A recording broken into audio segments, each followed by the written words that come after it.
है दोस्तों, स्टडी ज्ञान दर्शन में आपका स्वागत है। क्लास 12 आज हमारा भाग करेंगे और इसमें महादेवी वर्मा भक्तिन पाठ है, पाठ 11 है। और इसमें जितने भी वन लाइनर महत्वपूर्ण क्वेश्चन है, यही वन लाइनर एमसीक्यू में भी पूछे जाते हैं, वन लाइनर में भी पूछे जाते हैं, इसीलिए मैंने सोचा कि इसके वन लाइनर में ही करा दिया जाए। तो इसमें पहला क्वेश्चन है, भक्तिन पाठ की लेखिका कौन थी? महादेवी वर्मा थी। भक्तिन संस्मरण महादेवी वर्मा की किस कृति में संकलित है? तो स्मृति की रेखाएं में संकलित है। इसमें अगला क्वेश्चन है जो बहुत ही इंपॉर्टेंट क्वेश्चन सारे हैं, जो कि बहुत एग्जाम में अक्सर पूछे जाते हैं, इसलिए मैं सारे इंपॉर्टेंट क्वेश्चन करवा दूंगी। अगला है, भक्तिन किस विधा में लिखा गया है? आत्म संस्मरणात्मक रेखा चित्र है। भक्तिन पाठ में मूलतः किन सामाजिक समस्याओं का उल्लेख किया गया है? इसमें अशिक्षा है, अंधविश्वास है, विधवा समस्या है, लड़कियों में भेदभाव की समस्या को उजागर किया गया है। भक्तिन महादेवी वर्मा जी से कितने वर्ष बड़ी थी? 25 वर्ष बड़ी थी। महादेवी वर्मा जी ने भक्तिन के जीवन को कितने परिच्छेदों में बांटा है? 4 परिच्छेदों में बांटा है। भक्तिन पाठ के आधार पर पंचायतों की क्या तस्वीर उभरती है? पंचायतें गूंगी होती हैं, लाचार होती हैं, अयोग्य होती हैं। भक्तिन कौन थी? महादेवी जी वर्मा की सेविका थी, काम करने वाली थी। भक्तिन का वास्तविक नाम क्या था? लक्ष्मी नाम था उसका। भक्तिन का सूरवीर पिता किस गांव का रहने वाला था? झूसी गांव का रहने वाला था। भक्तिन का विवाह किस गांव में हुआ था? हंडिया गांव में हुआ था। भक्तिन का विवाह किस आयु में हुआ था? 5 साल की अवस्था में हो गया था। भक्तिन का गौना किस उम्र में हुआ था? 9 वर्ष की अवस्था में हो गया था। भक्तिन की कितनी जेठानियाँ थीं? इसकी 2 जेठानियाँ थीं। भक्तिन का कद व आंखें कैसी थी? छोटी आंखें, छोटा कद था। भक्तिन के पति की मृत्यु के समय भक्तिन की उम्र 29 वर्ष थी। तो इसमें आगे करते हैं कि बहुत ही कम उम्र में विवाह पहले होता था और इसीलिए भक्तिन की भी उम्र बहुत कम थी उस समय। अगला क्वेश्चन है, भक्तिन के पति की मृत्यु किस उम्र में हुई? 36 वर्ष में हुई थी। तुषारपात का शाब्दिक अर्थ होता है ओले गिरना। अगला है, भक्तिन की कितनी बेटियां थीं? उसकी 3 बेटियां थीं। भक्तिन की विशेषताएं बताइए। वह परिश्रमी व स्वाभिमानी सेविका थी, काम करने वाली थी महादेवी वर्मा के घर में। भक्तिन में कौन सा भाव प्रबल है? स्वाभिमान का भाव सबसे ज़्यादा प्रबल है। पाठ के अनुसार खोटे सिक्कों की टकसाल का क्या अर्थ है? कन्याओं को जन्म देने वाली महिला को या पत्नी को खोटा टकसाल कहा जाता है, खोटा सिक्का कहा जाता है। पाठ में खोटे सिक्कों की टकसाल किसे कहा गया? भक्तिन को कहा गया, क्योंकि उसकी 3 कन्या थीं। भक्तिन का लक्ष्मी से भक्तिन नामकरण किसने किया? महादेवी वर्मा लक्ष्मी से उसे उसके कंठी को, माला को देखकर, उसके पूजा पाठ को देखकर उन्होंने नाम ही उसका भक्तिन रख दिया। महादेवी जी वर्मा जी ने लक्ष्मी को भक्तिन कहना क्यों आरंभ कर दिया? उसके गले में कंठी माला को देखकर। भक्तिन ने लेखिका से क्या प्रार्थना की?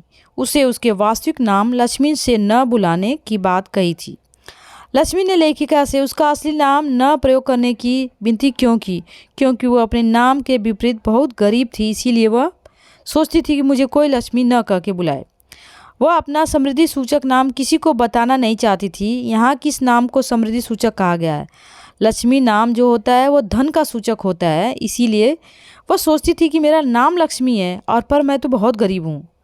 भक्तिन किसके लिए लड़ाई लड़ती रही? अपनी बेटियों के हक के लिए लड़ाई लड़ती रही। भक्तिन किस प्रकार का भोजन बनाती थी? सीधा सादा सरल सात्विक भोजन पकाती थी। उसे किसी अन्य का कहा आना पसंद नहीं था अपनी रसोई में। वो अपनी रसोई में किसी को आने देना नहीं चाहती थी। वह सोचती थी कि मैं रसोई बनाऊं तो मैं ही इस घर में रहूं, कोई दूसरा दखल न दे।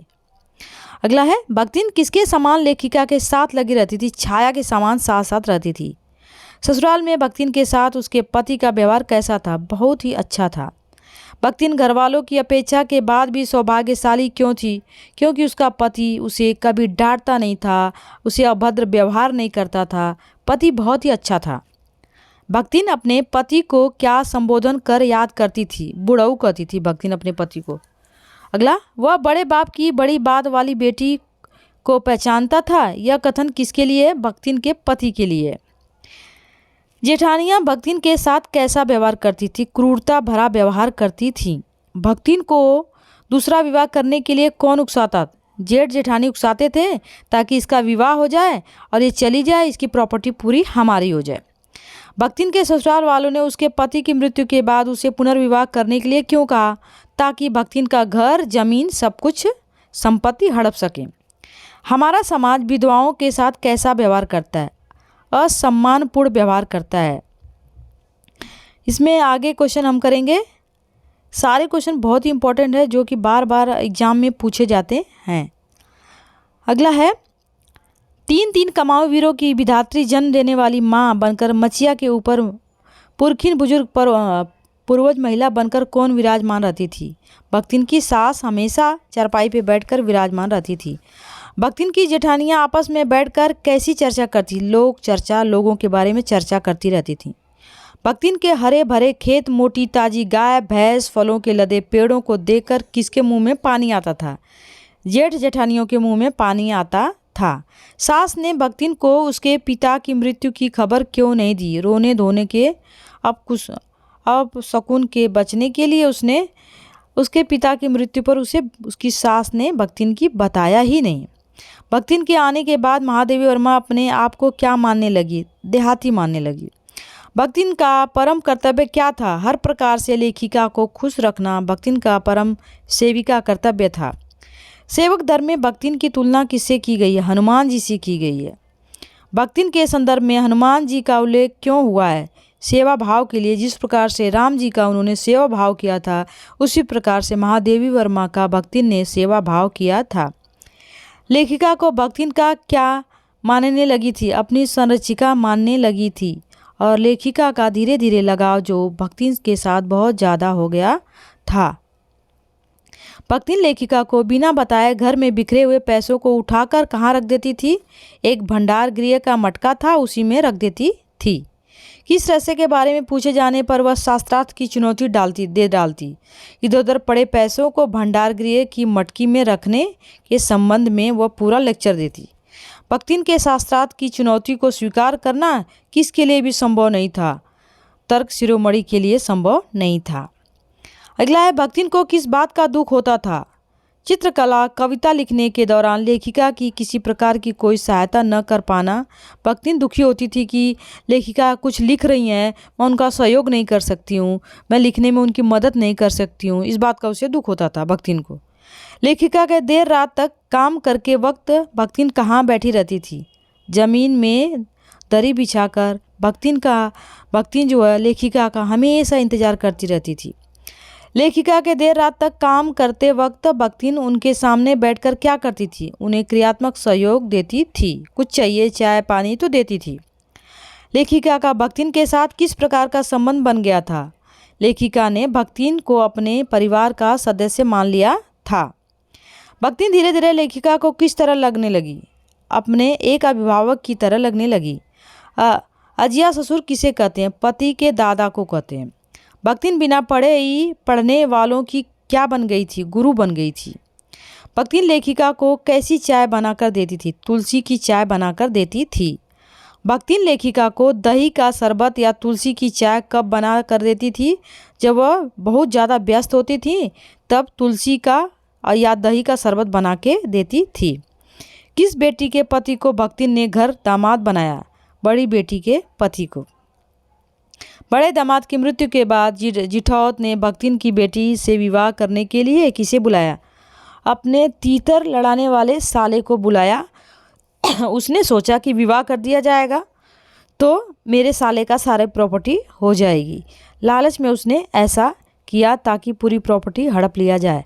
पहले से उन लोगों का यही ख्याल था। अगला है, युवक जिठौत के साले गाल पर युवती भक्तिन की बेटी के 5 अंगुलियां के निशान किस बात के गवाह थे? एक बार तीतरबाज ने भक्तिन की बेटी को एक कमरे में बंद कर दिया, इसीलिए वो गुस्सा में आकर उसे एक तमाचा 5 उंगलियां उसके गाल पे जड़ देती है। अगला है क्वेश्चन, भक्तिन की विधवा बेटी के न चाहने पर भी उसका दूसरा विवाह कैसे हुआ? धोखे से हुआ, क्योंकि उसने उसे दरवाजे के अंदर बंद कर दिया था। समाज गांव यह बोलने लगा कि अब तो वह उसके साथ रही है। उसे गलत इल्ज़ाम लगाकर ज़बरदस्ती उसके साथ विवाह करना पड़ता है। भक्तिन की बेटी और जेठ के साले के लिए पंचों ने क्या फैसला सुनाया? दोनों पति पत्नी माने जाते हैं। भक्तिन की बेटी के संबंध में पंचों का फैसला किया था कि दुर्भाग्यपूर्ण अन्यायपूर्ण एक तरफा फैसला दिया। बेमेल विवाह का क्या परिणाम हुआ? दोनों में अनबन हमेशा बनी रहती, झगड़ा हमेशा होता था। बेटी के दूसरे विवाह के बाद भक्तिन की आर्थिक स्थिति कैसी हो गई? बहुत ही खराब हो गई थी। लगान न चुका पाने के कारण भक्तिन को क्या सजा मिली? उसे दिन भर धूप में खड़ा रहना पड़ा। भक्तिन ने दुखी होकर क्या किया? गांव छोड़कर नौकरी के लिए शहर चली गई बेचारी। अपमानित होने के बाद अकेले ही गांव छोड़कर नौकरी के लिए शहर का रुख करना भक्तिन के स्वभाव की कौन सी विशेषता बताता है? स्वाभिमानी मेहनती औरत का बताता है। भक्तिन के जीवन के किस परिच्छेद को अंतिम परिच्छेद कहा जाता है? चौथा परिच्छेद कब शुरू होता है? लेखिका के घर नौकरी करने के बाद शुरू होता है। पहले दिन भक्तिन ने लेखिका को खाने में क्या दिया? गाढ़ी दाल और 4 रोटियां मोटी मोटी बनाकर उसने दिया। लेखिका ने क्या क्या खाया? थोड़ी दाल और सिर्फ 1 रोटी खाया, क्योंकि रोटी इतनी मोटी थी कि लेखिका को खाया ही नहीं जा रहा था। वो एकदम देहाती की तरह खाना पकाती थी। लेखिका ने यह किसके लिए कहा कि टेढ़ी खीर है और दूसरों को अपने अनुसार बना लेना चाहती है? भक्तिन को कहा कि जैसी है वैसी दूसरों को भी बनाना चाहती है। भक्तिन का बनाया देहाती खाना खाकर लेखिका खुद क्या कहने लगी? देहातीन, अपने आप को देहाती कहने लगी। सिर घुटाना का क्या अर्थ है? सिर के बाल उतरवाना। भक्तिन की हर वीरवार होने वाली सिर घुटाना प्रक्रिया को लेखिका ने क्या नाम दिया? बाल चूड़ा कर्म, क्योंकि वो हमेशा भक्तिन अपना बाल बनवा के रखती थी। तीर्थ गए मुंडाए सिद्ध किसका कथन है? यह भक्तिन का कथन है। लेखिका के मित्र व संबंधियों को भक्तिन कैसे याद करती थी? उनके अपभ्रंश नामों से याद करती थी। भक्तिन लंबे बाल वालों को क्या कहती थी? कवि कहती थी। जिसका भी बाल लंबा रहता था उसको कवि मानती थी। भक्तिन किससे सबसे ज़्यादा डरती थी? जेल या कारागार जाने वाले लोगों से सबसे ज़्यादा डरती थी। भक्तिन जेल जाने से डरती थी, परंतु लेखिका के जेल जाने पर वह क्या करना चाहती थी? उनके साथ जेल जाना चाहती थी। वह कहती थी कि मैं जेल जाने से बहुत डरती हूँ, लेकिन अगर मेरी मालकिन महादेवी वर्मा अगर जेल जाएंगी तो मैं भी उनके साथ जेल जाऊंगी और उनका काम करूंगी। लेखिका के साथ जेल जाने के लिए वह किससे लड़ने को तैयार थी? वायसराय लॉर्ड से भी वह लड़ने को तैयार थी। पिछले वर्ष किस भैंस से भक्तिन ने उन्हें गांव चलने को कहा? युद्ध के भैंस से कहा कि आप शहर से मेरे साथ गांव चलिए, आपको जो कुछ भी चाहिए सारी सुविधा मैं दूंगी। छात्रावास की लड़कियों के लिए भक्तिन क्या बना दिया करती थी? चाय नाश्ता कभी कभी बना दिया करती थी। पहाड़ी तंग रास्तों में या बद्री केदार के दुर्गम मार्ग में भ्रमण के समय भक्तिन लेखिका के कहाँ रहती थी? आगे आगे रहती थी, ताकि कोई उन्हें दिक्कत न होए। धूल भरे रास्तों में वह कहाँ रहती थी? पीछे पीछे रहती थी, ताकि पीछे मैं रहूँगी तो मुझे धूल लगे और मालकिन को धूल न लगे, इसलिए पीछे रहती थी। और कठिन रास्तों में आगे आगे रहती थी। लोगों के यह पूछने पर कि वो लेखिका के यहाँ कितने समय से रहती है, भक्तिन उन्हें क्या जवाब देती? पिछले 50 बरस से मैं काम करती हूँ। जब कोई पूछता कितने साल से काम करती हो तो बोलती थी कि मैं 50 बरस से काम करती हूँ। इस तरीके से वह जवाब देती थी। अगला है इसमें, भक्तिन की कहानी को लेखिका अधूरी क्यों रखना चाहती थी? क्योंकि वह भक्तिन को खोना नहीं चाहती थी और हमेशा अपने पास रखती थी। भक्तिन की कहानी अधूरी है, पर उसे खोकर मैं इसे पूरा नहीं करना चाहती। लेखिका इस कथन के पीछे क्या कारण बताती है? भक्तिन के अंत को स्वीकार करना नहीं चाहती, उसकी मृत्यु को स्वीकार नहीं करना चाहती हैं। भक्तिन कहती थी कि के बुलावे को हम दोनों में से कोई भी ठुकरा नहीं पाएंगे। मौत के बुलाने से कोई हम ठुकरा नहीं सकते हैं। कुकुरी बिलारी का क्या अर्थ है? कुत्ता बिल्ली। सोना बसंत और गोधुली कौन था? हिरनी कुत्ता बिल्ली का नाम था, जो कि महादेवी वर्मा के घर में रहते थे। देहातीन वृद्धा किसे कहा गया? भक्तिन को कहा गया है। गांव में भक्तिन लकड़ी रखने में मचान पर धान के पुआल से क्या बनाना चाहती? सोने का स्थान बनाना चाहती थी कि आप शहर से गांव चलिए युद्ध के डर से, और मैं आपको इतनी सारी व्यवस्था दूंगी। इसमें है भक्तिन ने कितने रुपए छुपाकर गांव में रखे थे?